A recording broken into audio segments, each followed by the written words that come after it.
Buenas para todos.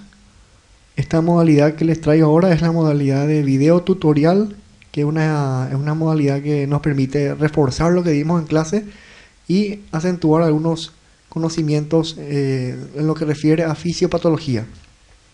Las unidades que vamos a desarrollar en esta modalidad es la de fisiopatología renal y también lo que se refiere a enfermedades, es decir, patologías del sistema digestivo. Para empezar, tenemos que saber que dentro de las patologías renales, estas patologías se clasifican en dos grandes grupos. Uno de los grupos que se llaman las glomerulopatías, que se refieren a las patologías que tienen que ver con el glomérulo. Es decir, afecta a la función glomerular, que es la filtración. Y el otro gran grupo de patologías renales se refiere a las nefropatías tubulares. Es decir, afecta a los túbulos renales, ya sea el túbulo contorneado proximal, el túbulo contorneado distal, el túbulo colector y también principalmente el asa de Henle. También vamos a hablar un poco de la patología que afecta a la funcionalidad renal, que es la insuficiencia renal, tanto la aguda como la crónica. Para empezar, tenemos que saber que las principales glomerulopatías son el síndrome nefrótico y el síndrome nefrítico, que son dos patologías que tienen síntomas en común. Hay pocas diferencias entre ambos, que son las principales glomerulopatías.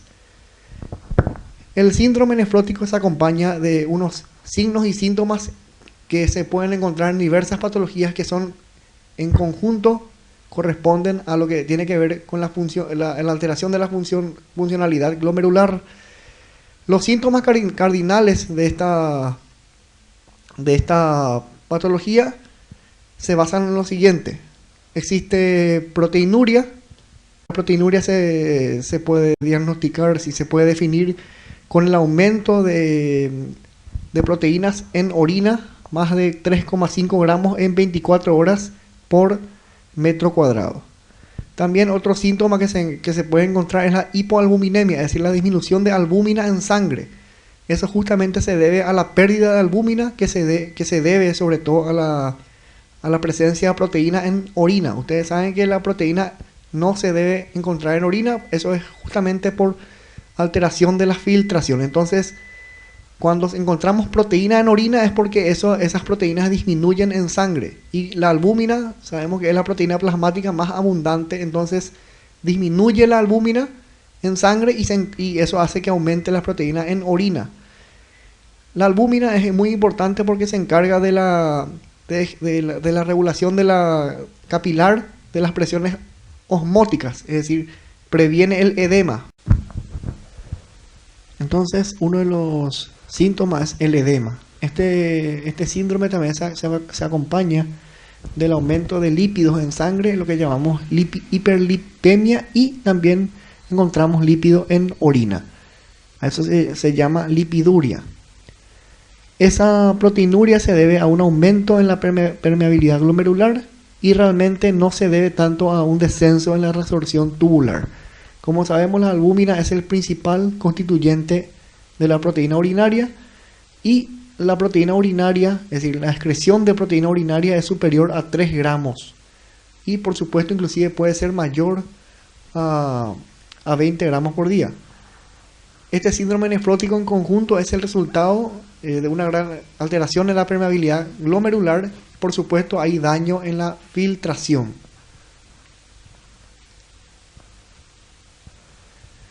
La hipoalbuminemia básicamente se debe a la proteinuria. Si hay aumento de proteínas en orina, disminuye entonces en sangre. Y entonces eso hace que disminuya la albúmina.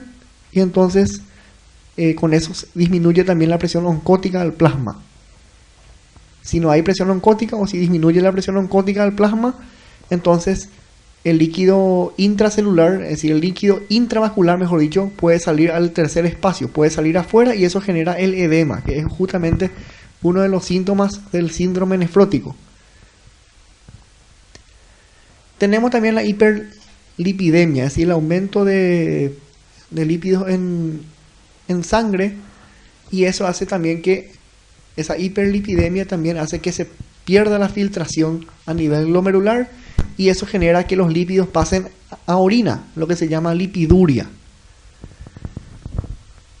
No solamente afecta a la albúmina, sino que afectan a proteínas de la coagulación.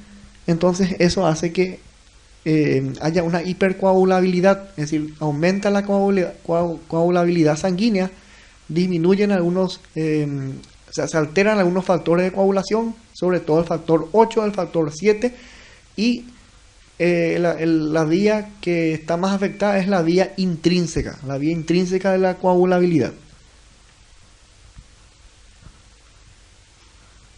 Básicamente esto se debe, es decir, la génesis, el origen de este síndrome nefrótico está en el problema de la filtración. Es decir, eso se debe a que hay una permeabilidad glomerular aumentada, es decir, los glomérulos dejan pasar sustancias que en condiciones normales no deberían pasar, por ejemplo las proteínas. Es decir, no generan esa filtración normal. Entonces eso hace que las proteínas pasen a la orina. Entonces al pasar a la orina disminuyen sangre. Al pasar las proteínas en orina, por supuesto la proteína más abundante es la albúmina, se genera una hiperalbuminuria, es decir, aumenta la cantidad de albúmina en orina, y eso en la hiperalbuminuria automáticamente genera que haya una hipoalbuminemia. Si hay más albúmina en orina, por supuesto que va a haber menos albúmina en sangre. La albúmina, ya dijimos que es la función principal es mantener la presión oncótica, es decir, mantener esa presión que haga que los líquidos no salgan afuera, es decir, que se mantenga dentro de los vasos sanguíneos, el líquido intravascular. Al disminuir la albúmina, entonces disminuye la presión oncótica, también aumenta el volumen extracelular, pero disminuye el volumen vascular, es decir, aumenta la cantidad de volumen afuera de los vasos. Si aumenta la cantidad de volumen afuera de los vasos, entonces dentro de los vasos por supuesto que disminuye. Esa disminución de volumen vascular adentro hace que se retenga mayor cantidad de sodio. Y sabemos que el sodio siempre le acompaña el agua. El sodio siempre va donde el agua va. Si se retiene sodio, se retiene agua. Si se excreta sodio, se excreta agua. Como en este caso se retiene sodio, entonces también se retiene agua, y eso genera el edema, que es uno de los síntomas. Hay síntomas que son clásicos del síndrome nefrótico. Uno de ellos es la presencia de albúmina aumentada en orina, disminuida en sangre, y todo eso finalmente llega al edema, que ya sabemos que es debido a la cantidad de aumento de proteínas en orina. Y eso es debido a que hay un aumento de la permeabilidad a nivel de los glomérulos. Todo esto finalmente trae otras consecuencias a nivel de la volemia. En el caso de la disminución de volumen vascular, eso puede generar una disminución de la volemia, que se llama hipovolemia, y la hipovolemia es una de las causas de insuficiencia renal aguda, sobre todo de la insuficiencia renal aguda de tipo prerrenal. Después vamos a ver los tres tipos de insuficiencia renal, que son la prerrenal, la renal o también llamada intrínseca, y la posrenal, que es debido a trastornos obstructivos. En este caso hablamos de la insuficiencia renal aguda de tipo prerrenal. Y la retención de sodio básicamente puede generar lo contrario, es decir, puede generar hipervolemia, es decir, aumentar la volemia en sangre, o finalmente simplemente mantener la volemia a nivel sanguíneo. Dijimos que a esto se acompaña también trastornos en la coagulabilidad, es decir, la sangre está más coagulable. Hay alteraciones en los factores de la coagulación, y eso es peligroso porque eso puede generar trombos. Y los trombos, una vez que se desprenden, se convierten en émbolos. Pasa que a nivel hepático, es decir, en el hígado se producen los factores de coagulación, excepto el 8 y el factor de von Willebrand. En esos casos lo que ocurre es hay una lesión del hepatocito. A nivel hepatocitario hay una lesión de las células hepatocitarias y sobre todo las células de Kupffer.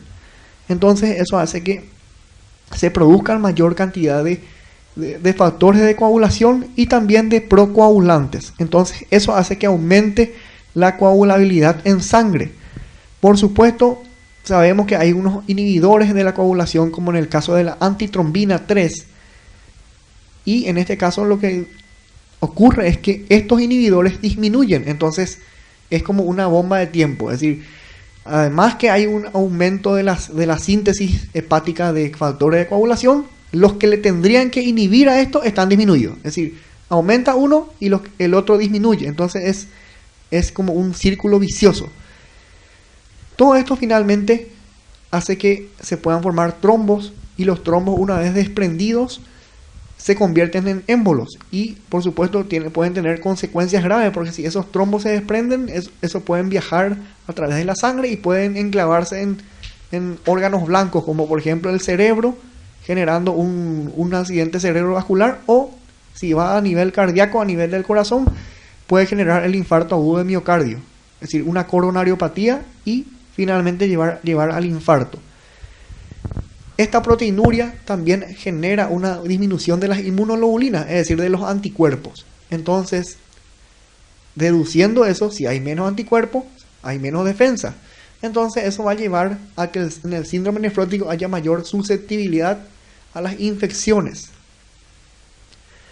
La albuminuria, generalmente, cuando se pierde mucha albúmina en orina y disminuye en sangre, eso genera un efecto sobre la nutrición, y puede llegar inclusive a la desnutrición. Es decir, no solamente a la malnutrición, sino a la desnutrición, es decir, la nutrición por defecto. Y finalmente, todo esto se va acompañado del aumento de lípidos en sangre, es decir, lo que llamamos la hiperlipemia. Y eso también es peligroso si es que esto aumenta en gran cantidad, porque puede generar otra enfermedad, que es la aterosclerosis, es decir, el depósito de grasas a nivel de los vasos sanguíneos. Y eso puede obstruir los vasos sanguíneos, lesionar los vasos sanguíneos, puede disecar, inclusive puede generar un trombo. Y ya, como dijimos, el trombo es peligroso porque puede generar infarto, accidente cerebrovascular y también cualquier tipo de lesión vascular. La otra entidad grande que hay dentro de las glomerulopatías es el síndrome nefrítico, que es casi igual al síndrome nefrótico. Es decir, también hay proteinuria, también hay edemas, es decir, tienen síntomas parecidos, solamente que el síndrome nefrítico se acompaña de hipertensión arterial, que no había en el síndrome nefrótico.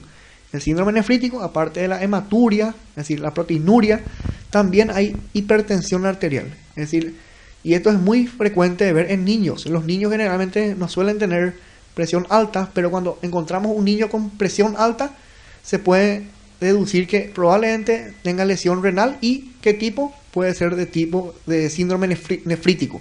Es decir, es una de las causas más frecuentes de presión arterial alta en niños. Y es muy fácil de identificar porque generalmente el niño no orina, y si se le hace un dosaje de proteína en 24 horas, se va a encontrar que hay aumento de proteína en orina, es decir, proteína en orina, proteinuria. Y además va a estar todo hinchado, es decir, va a tener también edema. Por supuesto que esto se va a acompañar de insuficiencia renal, es decir, va a haber oliguria. Oliguria es orina menos de 400 ml en un día. Es decir, se mide la orina y si se encuentra menos de 400 ml en un día es oliguria. Si es menos de 100 ml es anuria. Y también se puede encontrar en algunos metales pesados, como por ejemplo el zinc, el magnesio en sangre. Es decir, el aumento de esos metales, lo que se llama azoemia.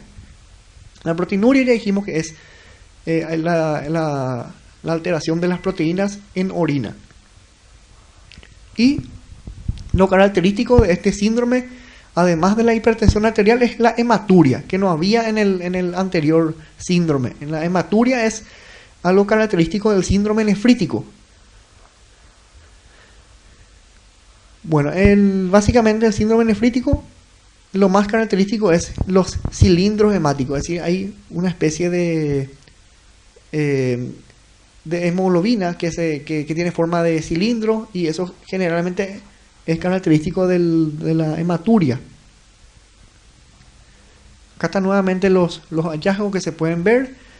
También hay pus, piuria en orina, lipiduria nuevamente, es decir, hiperlipemia y lipiduria.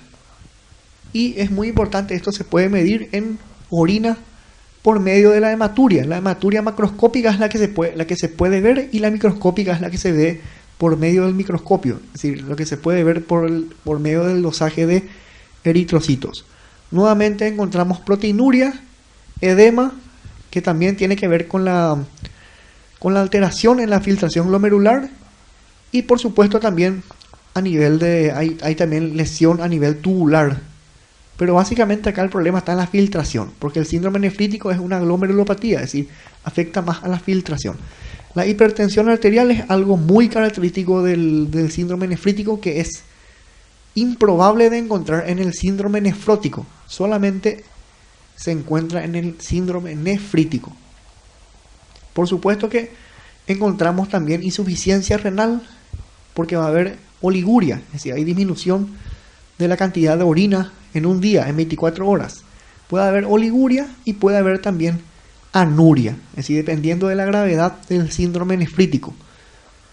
Si hay insuficiencia renal, por supuesto que al disminuir la orina va a aumentar algunas cantidades de algunas sustancias, como por ejemplo el nitrógeno urémico y la creatinina.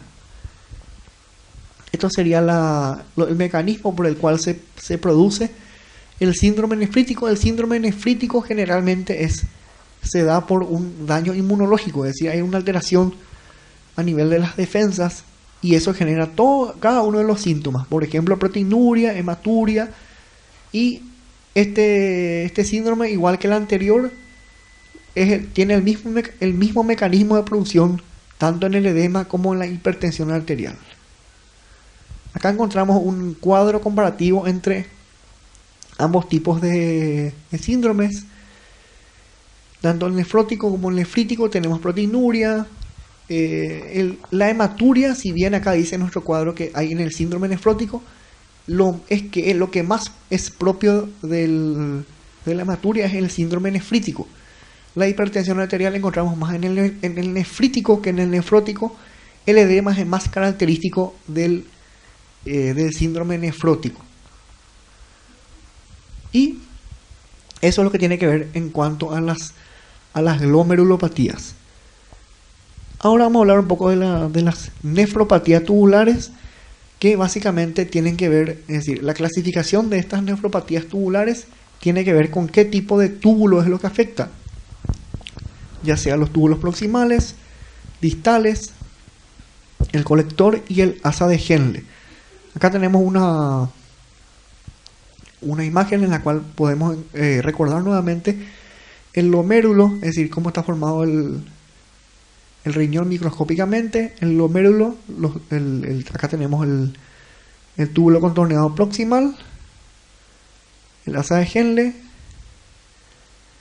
el distal y el colector. Básicamente hay muchas patologías, muchos síndromes que afectan al túbulo proximal, contorneado proximal, pero la más importante entre todas y la que nosotros vamos a estudiar con mayor énfasis es el síndrome de Fanconi. Las demás son muy raras. El síndrome de Fanconi es la más importante entre todos estos síndromes tubulares proximales. En lo que afecta al asa de Henle hay un síndrome que se llama síndrome de Bartter, y en lo que afecta al túbulo distal tenemos otro síndrome que es el síndrome de Gitelman. Después tenemos el síndrome del asa de Henle, que generalmente suele ser hereditaria. El síndrome del asa de Henle es hereditaria y tienen algunos síntomas, es decir, algunos patrones característicos. Por ejemplo, hay hipocalemia, es decir, disminuye la cantidad de potasio en sangre, y se acompaña casi siempre de una alcalosis metabólica, es decir, hay un aumento del pH y a expensas de el aumento, una alteración del bicarbonato. Tenemos también, bueno, aquí tenemos el síndrome del túbulo colector, que generalmente suele ser de herencia autosómica dominante.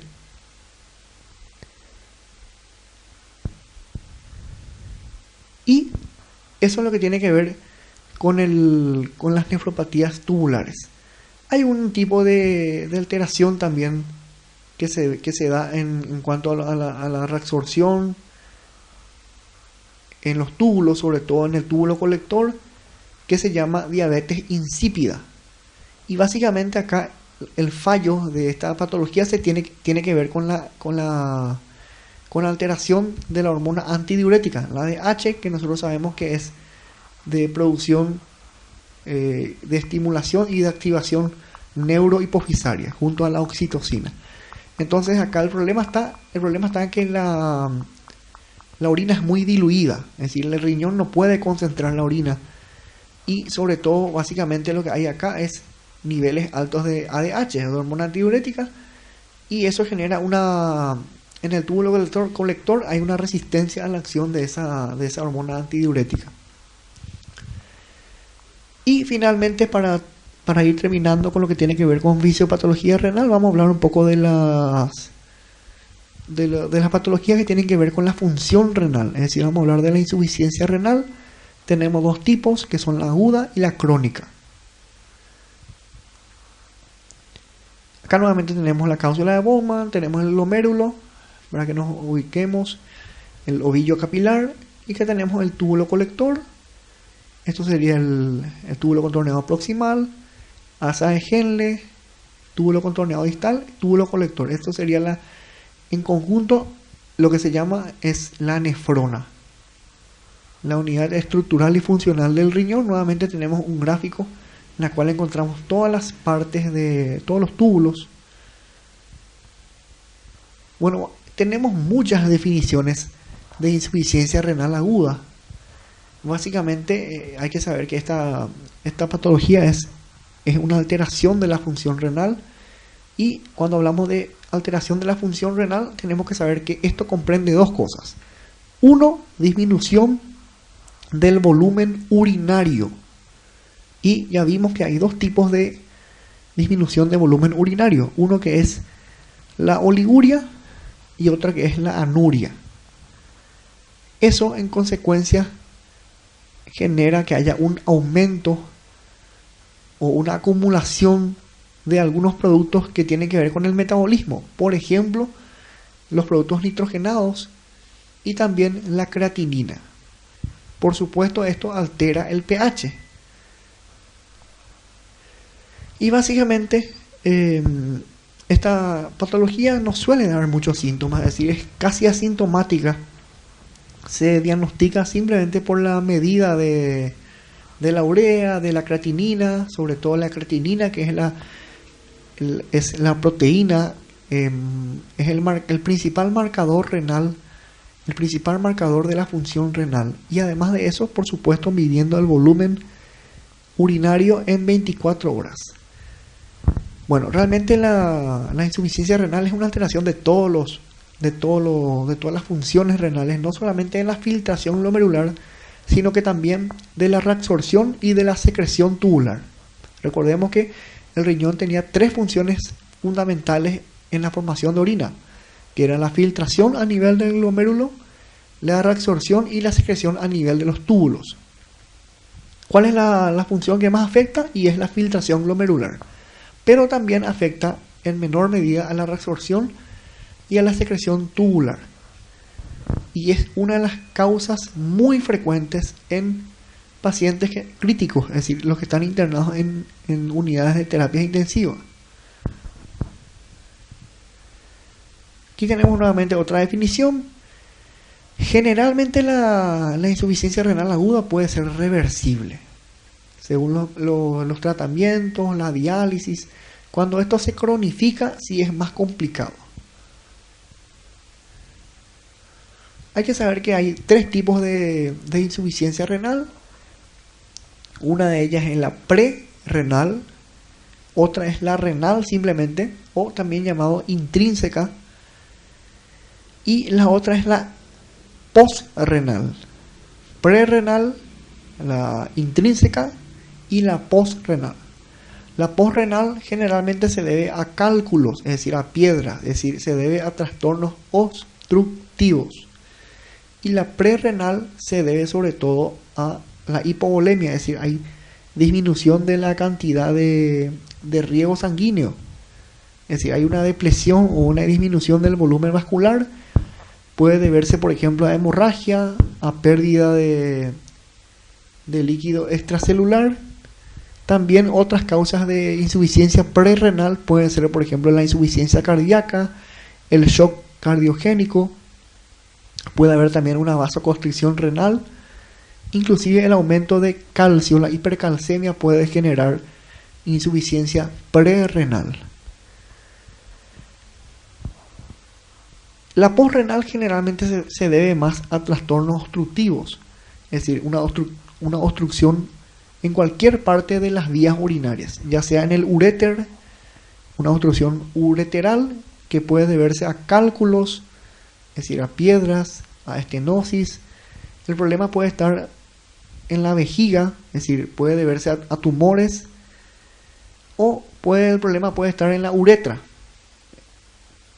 Generalmente esta obstrucción uretral es más frecuente en varones, cuando hay un aumento de la próstata, es decir, cuando hay un aumento del tejido prostático, una hipertrofia prostática. Y el otro tipo, que es la insuficiencia renal propiamente dicho, o también llamado intrarrenal o también llamado intrínseca, se deben sobre todo a glomerulonefritis, es decir, a necrosis tubular aguda, y que puede ser de tipo isquémica o de tipo tóxica, es decir, debido a fármacos, y también debido a contrastes que dañan el riñón. La más frecuente, como ustedes ven, es la prerrenal, seguido de la intrínseca y finalmente la posrenal. Ahí tenemos todas las causas, de hecho ya estuvimos hablando. La hipovolemia, dijimos la hemorragia, la deshidratación, todo esto son causas de prerrenal. Dentro de la intrínseca tenemos que ver entre las más importantes esto, ¿verdad? La tóxica que es la exposición a fármacos, los fármacos nefrotóxicos, y la posrenal, que se debe a obstrucción, es decir, básicamente a cálculos, a piedras, o también puede ser debido a tumores, y en el caso de los varones debido a hipertrofia prostática. De esto ya hemos hablado, es decir, ya hemos citado algunas causas. Hay fármacos que disminuyen el calibre de la arteria renal, generan una vasoconstricción renal, como por ejemplo el caso de la adrenalina y la dopamina, que son fármacos utilizados en unidad de terapia intensiva. También los IECA, es decir, los inhibidores de la enzima convertidora de angiotensina, que son utilizados como antihipertensivos. También los diuréticos, que se utilizan generalmente unidos a IECA. Y lo más frecuentemente utilizado hoy día, que son los AINES, es decir, los antiinflamatorios no esteroideos, generan una disminución de la arteria renal, es decir, del calibre de la arteria renal, y eso hace que haya una hipovolemia, es decir, disminuye la cantidad de sangre que llega al riñón. Entonces, como no le llega sangre al riñón, no se puede filtrar y no se puede producir la orina. Entonces se genera una insuficiencia renal. ¿De qué tipo? De tipo prerrenal. La posrenal se debe nada más a que se produce orina, pero no se libera. Entonces se produce una insuficiencia debido a obstrucciones, es decir, a cálculos. Y el problema de la intrínseca, el problema está a nivel renal, es decir, se debe a patologías que afectan justamente al glomérulo y a los túbulos. En ese caso se llama glomerulonefritis aguda, y puede ser debido también a fármacos, a toxinas. Todo esto finalmente, estas alteraciones que hemos visto llevan finalmente a una disminución del volumen del flujo sanguíneo, es decir, disminuye la cantidad de flujo sanguíneo, y por supuesto disminuye también el volumen de filtración glomerular. Bueno, la necrosis tubular aguda, que es una de las causas frecuentes de insuficiencia renal intrínseca, generalmente se debe a que hay una disminución a nivel del calibre, a nivel de los vasos renales, entonces se genera una vasoconstricción intrarrenal. También todo lo que se filtra puede volver otra vez hacia atrás. Eso no tiene que haber, todo lo que se filtra tiene que ser enviado en forma anterógrada a los túbulos y nuevamente finalmente a las cálices, a los cálices, perdón, y finalmente a la pelvis para poder ser transportada por las vías urinarias. Bueno, la insuficiencia renal tiene varias génesis de producción en lo que tiene que ver con esta patología. La principal génesis, el principal origen, el principal problema o mecanismo de producción está generalmente cuando es intrínseca, el problema está en la lesión que sufren las células renales, sobre todo las células intersticiales, las células principales e intercaladas. Y eso genera que el flujo, es decir, el flujo renal, el flujo filtrado, no se transporte en forma anterógrada, y eso genera un flujo retrógrado, es decir, el flujo que se filtró vuelve a su lugar de origen, no es transportado, y también eso puede ser debido a una obstrucción. En este caso sería en la insuficiencia renal, la posrenal. La renal estaría acá en este lugar, es decir, sería debido a una lesión ya sea por isquemia o debido a fármacos, en el caso de la lesión tóxica, o si el problema está a nivel arteriolar, es decir, si el problema está en el flujo arteriolar, es decir, sería un problema hipovolémico. Si el problema está en la hipovolemia, en ese caso el mecanismo fisiopatológico de la insuficiencia renal es la prerrenal. Entonces es importante conocer los tres tipos de mecanismos y de acuerdo a eso saber los tres tipos de insuficiencia renal: la prerrenal, la renal, que es la intrínseca que tenemos acá, que genera una filtración retrógrada y sobre todo lesión a nivel de los túbulos, y la posrenal, que es debido a obstrucción, ya sea por cálculos como vemos acá, o puede ser debido también a tumores.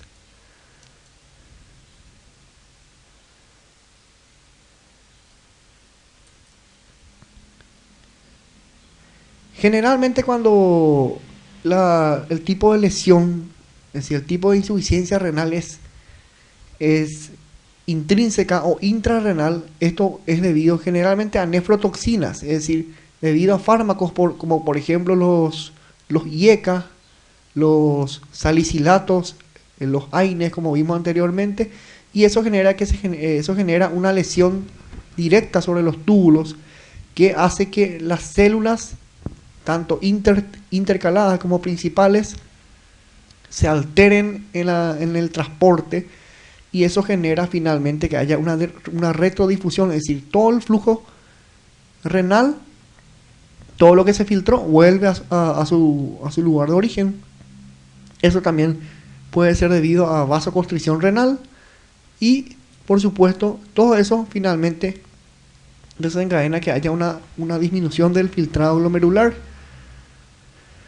Y esto sabemos que, como hemos estudiado anteriormente, la respuesta puede ser apoptótica, es decir, regeneración celular, o finalmente la muerte. Cuando la insuficiencia renal es intrínseca o intrarrenal, la causa más frecuente de producción es por la NTA, es decir, la necrosis tubular aguda, y eso dijimos ya que puede ser debido a diversas drogas, diversos fármacos. Ahí habíamos citado los AINES. También existen algunos antitumorales como el cisplatino y la ifosfamida, que son causantes de nefrotoxicidad, es decir, toxicidad a nivel renal. Algunos antibióticos, los aminoglucósidos y algunos medios de contraste que se suelen utilizar, es decir, los metales pesados también pueden ser nefrotóxicos. Todo esto genera unos síntomas que no son muy diferentes a lo que ya estudiamos como glomerulopatías. Estos síntomas lo pueden reconocer que son los mismos síntomas que encontramos en síndrome nefrótico y también síndrome nefrítico. Es decir, las glomerulopatías pueden llegar a una insuficiencia renal, ya sea aguda o crónica. Esto también, además de disminuir la velocidad o el volumen de filtrado glomerular, hace que se acumulen algunos desechos metabólicos como la uremia, la creatinina y también la uremia. La uremia generalmente cuando se acumula en grandes cantidades puede generar algunos síntomas que son característicos de esto, como por ejemplo las convulsiones, inclusive puede llegar a un coma que se llama coma urémico, y sobre todo la persona está muy irritada, muy inquieta. Cuando esto se acumula por el triple de lo normal, inclusive puede llegar a la muerte. Otro signo de la insuficiencia renal es la hipercalemia, cuando hay aumento por encima de 5. Entonces la hipercalemia básicamente lo que genera es trastornos rítmicos del electrocardiograma, genera arritmias, por supuesto va a generar debilidad muscular y va a generar aumento de la hiperpolarización y también de la repolarización a nivel cardíaco. Inclusive puede llegar al paro cardíaco. La forma de diagnosticar es sintomática, es decir, por medio de esos signos que hemos visto, edema, hipertensión, y sobre todo se hace a nivel bioquímico, se puede medir tanto en sangre como en orina los marcadores renales, sobre todo la creatinina. Se puede medir también la gasometría arterial, en donde vamos a encontrar una alcalosis de tipo metabólica. Van a estar aumentados los desechos de urea, creatinina, y a nivel urinario lo mismo, ¿verdad? Va a estar aumentado esto. La osmolalidad también va a estar alterada y sobre todo hay que medir el volumen urinario. Sabemos que dependiendo de la gravedad podemos tener anuria o oliguria. Una de las medidas más importantes para diagnosticar la insuficiencia renal es el Clarins, o sea, la medida de creatinina. Y esto se usa por medio de una fórmula, ¿verdad? Que en bioquímica es muy importante, que se tiene en cuenta, por ejemplo, el peso corporal en kilogramos, la edad y unos valores, un valor constante que es 140. Y como denominador se usa el 72, que también es un valor constante y se multiplica por la creatinina sérica, que suele estar en miligramos por decilitro. Es decir, se evalúa esto y por medio de este clearance de creatinina se puede medir de qué qué medida de alteración tiene el riñón. Si se puede ver la gravedad de la insuficiencia renal, en este caso aguda. A este resultado de esta operación hay que multiplicar en las mujeres por el valor de 0,85, es decir, es menor. En los valores no se multiplica nada más por 1, es decir, el valor del resultado es el correcto ya. En las mujeres se multiplica 0,85 porque esto equivale a menor superficie corporal. Y el otro tipo de insuficiencia renal es la crónica, en la cual generalmente es mucho menos sintomática, es decir, es más asintomática, y generalmente cuando esto ocurre ya es porque ocurre hay una destrucción masiva de glomérulos, y no solamente glomérulos, sino que también puede haber destrucción de cada uno de los túbulos.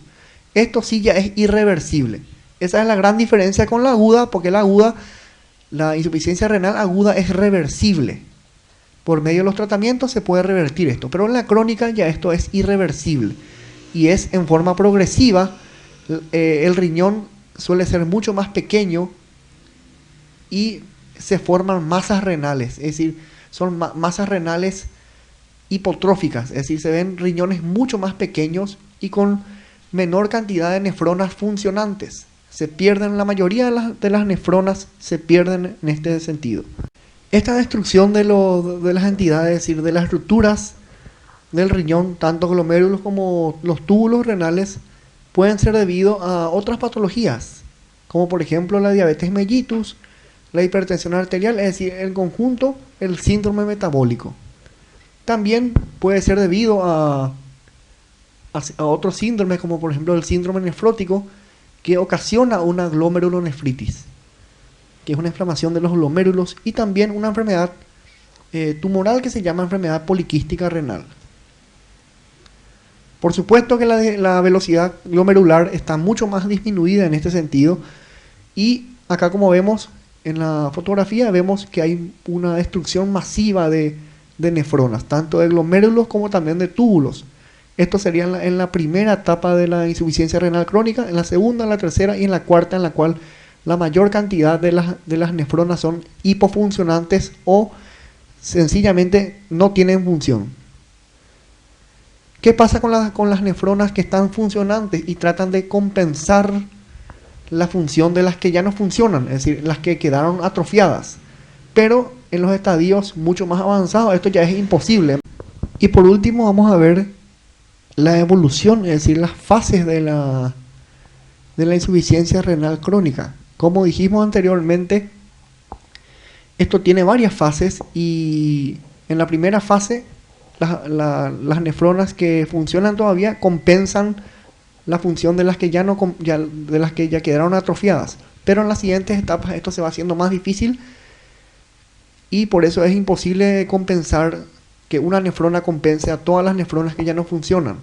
Las 4 etapas: la primera etapa es la disminución de la reserva renal, la segunda etapa es realmente la etapa llamada per se o la insuficiencia renal, la tercera etapa es la falla renal, y la cuarta termina con la nefropatía terminal.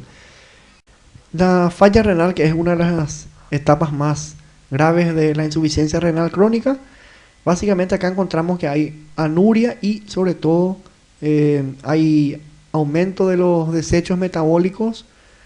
La velocidad de filtración glomerular está inclusive inferior al 20%. Los riñones están hipotróficos, es decir, son mucho más pequeños de lo normal. Y acá tenemos ya alteración del pH, es decir, tenemos acidosis metabólica, tenemos aumento de potasio. Eso va a generar que la persona inclusive pueda tener paro cardíaco, y va a tener aumento de la uremia. Eso puede producir sobre todo trastornos no solamente neurológicos, sino que también puede producir la enfermedad reumatológica llamada gota. Y por supuesto, en este caso ya hay una incapacidad total de poder regular el volumen y todo lo que tiene que ver con los solutos, la composición de los solutos. Ahora vamos a hablar un poco de fisiopatología digestiva, vamos a hablar de algunas enfermedades más importantes de cada una de las estructuras del tracto gastrointestinal. Vamos a hablar de las enfermedades del esófago, las gástricas y las patologías hepáticas e intestinales. Las hepáticas vamos a hablar nada más, vamos a darle una pincelada porque ya habíamos hablado de la hepatitis aguda en los seminarios. Las enfermedades esofágicas más importantes son la acalasia. La acalasia es un trastorno que tiene que ver con el esfínter esofágico inferior, en el cual aumenta la presión del esfínter esofágico inferior y disminuye el poder de contención que tiene el esófago en ese sentido. Sería lo contrario a la enfermedad de reflujo gastroesofágico. Lo importante de la acalasia es que no hay un pasaje pleno del bolo alimenticio del esófago al estómago. Entonces queda contraído el esófago y produce espasmos que son dolorosos a nivel del tórax y que básicamente dan una impresión de punta de lápiz. Es decir, el esófago tiene un aspecto es decir, el esfínter esofágico inferior tiene un aspecto de punta de lápiz. La esofagitis es la inflamación del esófago, puede ser debido a diversos factores, como por ejemplo productos como el álcalis, también puede ser productos ácidos, y generalmente la esofagitis puede ser una consecuencia de la enfermedad de reflujo gastroesofágico, en el cual acá tenemos la enfermedad de reflujo gastroesofágico, en el cual se pierde la capacidad de contención en el esfínter esofágico inferior. Entonces el aumento de la acidez a nivel estomacal hace que el esfínter ceda, disminuye la presión por debajo de 5 milímetros de mercurio, y eso hace que venza ese ácido y pase al esófago y se produce la famosa acidez estomacal. Eso generalmente da un síntoma que se llama pirosis. Pirosis es la sensación de quemazón que se siente a nivel del tórax. Eso es muy importante tratar, porque el aumento de esa acidez con el tiempo puede destruir el epitelio del esófago y esa destrucción del epitelio genera algo que se llama metaplasia. La metaplasia también es conocida como el esófago de Barrett. Esa metaplasia si continúa agravándose puede generar una displasia, y la displasia finalmente conduce a lo que es el cáncer esofágico, el cáncer de esófago, que generalmente se debe a muchos factores, también por supuesto genéticos, mutaciones en diversos cromosomas, pero que frecuentemente es producida por una transición en estas enfermedades que vimos anteriormente. Las enfermedades gástricas más importantes tenemos la gastritis y el cáncer gástrico. La gastritis sobre todo es producido por medicamentos como los AINES, los antiinflamatorios no esteroideos, sobre todo el salicilato, el ácido acetil salicílico, conocido como la aspirina, también es debido al estrés, y hoy día también es muy frecuente que esta gastritis se produzca por una infección por una bacteria que se llama Helicobacter pylori. La gastritis es importante tratar porque la gastritis puede generar justamente trastornos sobre el esófago, es decir, producir esofagitis y sobre todo conducir a un cáncer gástrico. Dentro de las enfermedades intestinales vamos a citar las más frecuentes, que son la enfermedad de Crohn y la colitis ulcerosa. Ambas enfermedades intestinales tienen síntomas parecidos, es decir, síntomas que tienen que ver con los trastornos de absorción, y por supuesto esto genera diarrea, es decir, genera lo que se llama el síndrome diarreico. La enfermedad de Crohn afecta más al intestino delgado, es decir, las porciones proximales del intestino delgado, inclusive una pequeña porción del intestino grueso. La colitis ulcerosa es más en porciones distales. Ambas enfermedades tienen las mismas características y por supuesto generan trastornos en la evacuación y también en la absorción de nutrientes. Y por último, las enfermedades hepáticas, simplemente por mencionar, tenemos la hepatitis aguda, que puede ser debido a diversos factores, hepatitis medicamentosa, a causa de la sobredosis de paracetamol, también de salicilatos, y también tenemos la hepatitis viral, en el cual tenemos 5 tipos de hepatitis. Ya vimos todas las causas en los seminarios, ya vimos que la hepatitis A y la E son de causa fecal oral, y la B, la C y la D son de contagio parenteral o sexual. Y también tenemos que saber que además de esas hepatitis tenemos el cáncer hepático, que es una complicación, que puede ser una complicación hepatocitaria de las hepatitis, y también tenemos que mencionar a la cirrosis hepática, que generalmente es debido a un cambio en el tejido hepático debido a la acumulación de lípidos que se da por una sobreingesta de alcohol por mucho tiempo. Y eso es todo lo que tenemos que desarrollar en cuanto a la patología digestiva. Con esto entonces damos por terminado el video tutorial que trató sobre todas las enfermedades más frecuentes del sistema renal y también las más importantes del sistema digestivo.